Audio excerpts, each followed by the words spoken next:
ఈరోజు మన చందమామ కథల్లో కరాల కథలు విందాం. కథ వినే ముందు నాదొక చిన్న రిక్వెస్ట్.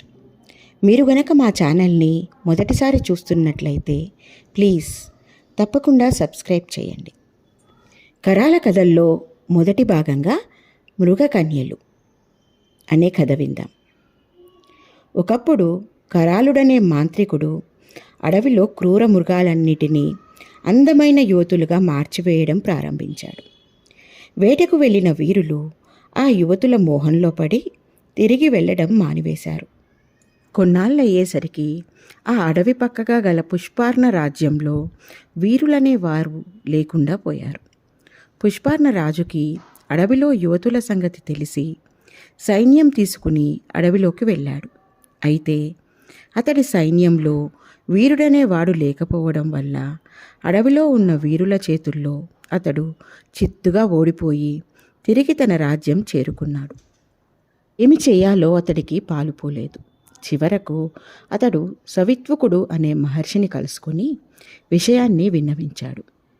సవిత్వుడికి కరాలుడి సంగతి తెలుసు. కరాలుడే ఆ అరాచకం సృష్టించాడని గ్రహించి సవిత్వకుడు ఓ సుందరాంగుడిగా మారి విల్లంబులు చేతబట్టి అడవిలోకి వేటకెళ్ళాడు. సవిత్వకుడి శక్తి సామర్థ్యాలు కరాలుడికి తెలుసు. అదివరకు ఎన్నోసార్లు సవిత్వకుడి మూలంగా కరాలుడు చావు దెబ్బలు తిని ఉన్నాడు.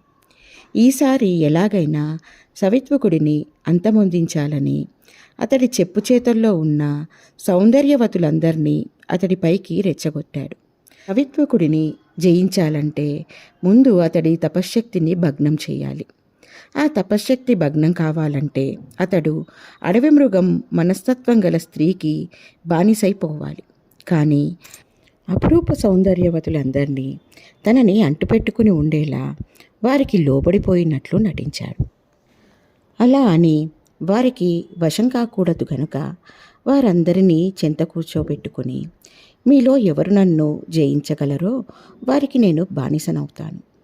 మీరు కూర్చున్నవారు కూర్చున్నట్లే ఉండి నన్ను జయించవలసి ఉంటుంది అన్నాడు. అదృశ్యంగా ఉన్న కరాలుడికి సవిత్వకుడి మాటలు ఆనందం కలిగించాయి. అతడు ఆడి తప్పనివాడు కనుక అతడిని మాటల్లో చేయిస్తే భ్రష్టుడైపోతాడు. అంతకన్నా అవకాశం రాదని గ్రహించి, సుందరాకార, నేనో కథ చెప్తాను. ఆ కథలో ఓ చిక్కు ఉంటుంది. నీవు ఆ చిక్కు విడదీయగలిగితే సరే, అప్పుడు నేను ఓడినట్లవుతుంది. నేను నీ బానిసనవుతాను. నీవు చెప్పలేకపోయావో నీవు నా బానిస కావలసి ఉంటుంది అన్నాడు. సవిత్వకుడికి స్త్రీ కంఠంతో మాట్లాడుతోంది కరాలుడని తెలుసు. సరే, ఆ కథ చెప్పు అన్నాడు. స్త్రీ రూపాన్ని ఆవహించి ఉన్న కరాలుడి ఈ విధంగా ఒక కథ చెప్పాడు. ఒకానొక దేశపు మహారాజు మహాజిత్తులమారి. ఆయన్ని ఎవరూ మోసం చేయలేకపోతూ ఉండేవారు. తనని మోసం చేయగలిగిన వాడికి మహారాజు 100 వరహాలు బహుమానంగా ఇస్తానని ప్రకటన చేయించాడు. రాజ్యంలో ఎవరూ ముందుకు రాలేదు. ఆ 100ని 1000 చేయించి తనని మోసగిస్తే 1000 వరహాలు ఇస్తానని రాజు తిరిగి ప్రకటించాడు. అప్పటికీ ఎవ్వరూ ముందుకు రాలేదు. రాజుకు కొంచెం గర్వం ఏర్పడింది. చివరకు తనని మోసగించిన వాడికి తన కూతుర్నిచ్చి వివాహం చేస్తానని ప్రకటన చేశాడు. ఆ ప్రకటన చూసి చాలామంది ముందుకు వచ్చారు. మీరంతా ముందే దేనికి రాలేదు అని అడిగాడు మహారాజు. 100 వరహాలంటే తక్కువ బహుమానం. తక్కువ బహుమానం కోసం రాజుతో పోటీ పడడం మంచిది కాదని ఊరుకున్నాం ప్రభు అన్నారు వాళ్ళంతా. ఆ సమాధానం విని సంతోషించి, తరువాత నేను 1000 వరహాలు ఇస్తానని ప్రకటించాను కదా, అప్పుడెందుకు రాలేదు అని అడిగాడు రాజు. రాజా, మీరు 100ని 1000 చేశారు. 1000ని మరెంత చేస్తారో చూసి అప్పుడు పోటీకి దిగవచ్చునని ఆగాం అన్నారు వాళ్ళంతా. ఒక విధంగా అదంతా తెలివితేటలే. రాజు ఆగ్రహించకుండా వారి తెలివిని కొనియాడి ఒక్కొక్కరిని పిలిచి తనని మోసగించమని అడిగాడు. వాళ్ళల్లో ఒకడు రాజును చూసి కెవ్వుమని అరిచాడు. ఏమిటి అని అడిగాడు రాజు. రాజా, మీ వెనక పాము అన్నాడతను. రాజు వెనక్కి తిరిగి చూడలేదు. అలా చూసి ఉంటే రాజు మోసపోయినట్లే లెక్క. రాజు నవ్వి, ఓడిపోయింది నేను కాదు, నీవు. ఇక నీవు వెళ్ళవచ్చు అని అతన్ని పంపేసి మరొకతన్ని ముందుకు పిలిచాడు. అతడు కడు వృద్ధుడు. నడవలేక నడుస్తూ అతడు రాజు ముందుకు వచ్చి, ప్రభూ, ఈ వయస్సులో నేను మిమ్మల్ని గెలిచినా నాది యువరాణిని పెళ్లాడే వయస్సు కాదు. మిమ్మల్ని గెలిస్తే నాకు 10,000 వరహాలు ఇప్పించండి చాలు అన్నాడు. అతడు అడిగింది ధర్మబద్ధంగానే ఉంది. రాజు అందుకు ఒప్పుకుంటాడని అంతా భావించారు. రాజు మాత్రం తల ఆడించి, నీవు వృద్ధుడివి కావు, నీకు 10,000 వరహాలు ఇవ్వవలసిన అవసరమూ లేదు. నీవు ఈ ముసలి వేషం నన్ను మోసగించేందుకు వేసి ఉంటే ఆ పగటి వేషం తీసేయ్ అన్నాడు. నిజంగానే ఆ యువకుడు ముసలివాడిలా వేషం వేసుకొచ్చాడు. రాజు 10,000 వరహాలు ఇచ్చేందుకు ఒప్పుకొని ఉంటే రాజు అతడిని ముసలివాడని భ్రమించినట్టయ్యేది. ఒక విధంగా అది మోసపోయినట్లే. రాజు దగ్గర వేషాలు వేసుకొచ్చే వాళ్ళ ఆటలు కూడా సాగలేదు. నిత్యం రాజు ఈ విధంగా ఎందరినో ఓడించి పంపిస్తూ ఉండేవాడు. కానీ రాజకుమార్తె మీద ఆశ కొద్దీ తెలివి తక్కువ దద్దమ్మలు కూడా రాజుతో పోటీ పడేందుకు రావడం ప్రారంభించారు. రాజుకి వారినందరినీ చూసి చిరాకనిపించింది. ఇకపై ఓడిన వారికి 100 కొరడా దెబ్బలు అని ప్రకటించాడు. అప్పటి నుండి ఎంతో అంత తెలివిగల వారైతే తప్ప రాజుని ఓడించేందుకు సామాన్యులు ముందుకు రావడం మానుకున్నారు. ఆ రాజ్యంలో ప్రతిభుడు అని ఒక జులాయి ఉన్నాడు. చిన్నప్పటి నుండి వాళ్ళని వీళ్ళని మోసగించి బతకడమే వాడి పని. ఒకనాడతడు ఓ అవ్వ ఇంట్లో దర్జాగల పెద్ద మనిషిలా వేషం వేసుకుని వెళ్ళి సుష్టుగా భోజనం చేసి డబ్బు ఇవ్వకుండా పారిపోయాడు.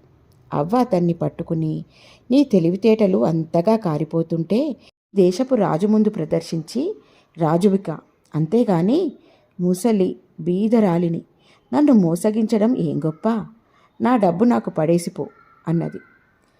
కానీ రాజులాగానే అవ్వ కూడా మోసపోని రకమని ప్రతిభుడికి అర్థమయ్యింది. రాజుని జయించాలంటే అవ్వని సలహా అడిగితే పని జరుగుతుందనిపించింది వాడికి. నీవు యువరాణిని పెళ్లాడతావు, నాకేమిటి ఒరిగేది అని అడిగింది ముసల్ది. నిన్ను నా తల్లిగా స్వీకరించి నా ఇంట్లో పెట్టుకుంటాను అన్నాడు ప్రతిభుడు. సరేనని చెప్పి అవ్వ కొన్ని కుండల్ని నెత్తిన పెట్టుకుని బయలుదేరుతూ ప్రతిభుడికి ఏమి చేయాలో పూర్తిగా వివరించి చెప్పింది. ఇద్దరూ కలిసి రాజుగారి కోట ముందుకెళ్ళి నిలబడ్డారు. ప్రతిభుడు గట్టిగా, ఏడ్చినట్టే ఉంది, అవతలికి పో అని గట్టిగా అరవసాగాడు. ఉద్యానవనంలో తిరుగుతున్న రాజుకి ఆ కేకలు వినిపించి కోట బయటకు వచ్చి, దేనికలా గొంతు చించుకుంటావు, ఏమిటి గొడవ అని అడిగాడు. చూడండి ప్రభు, నా ఒంటి మీద శాలువా మా తాత నుండి నాకు సంక్రమించింది.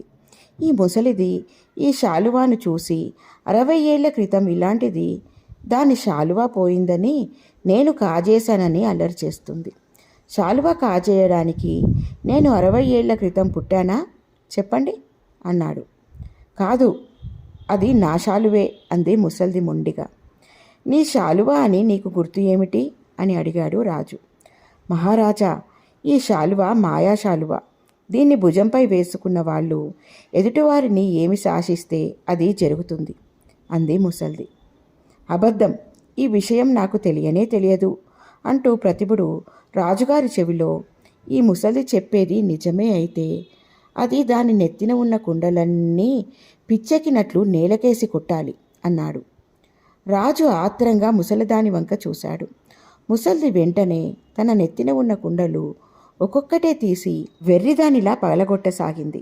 రాజు ఆశ్చర్యపోయాడు.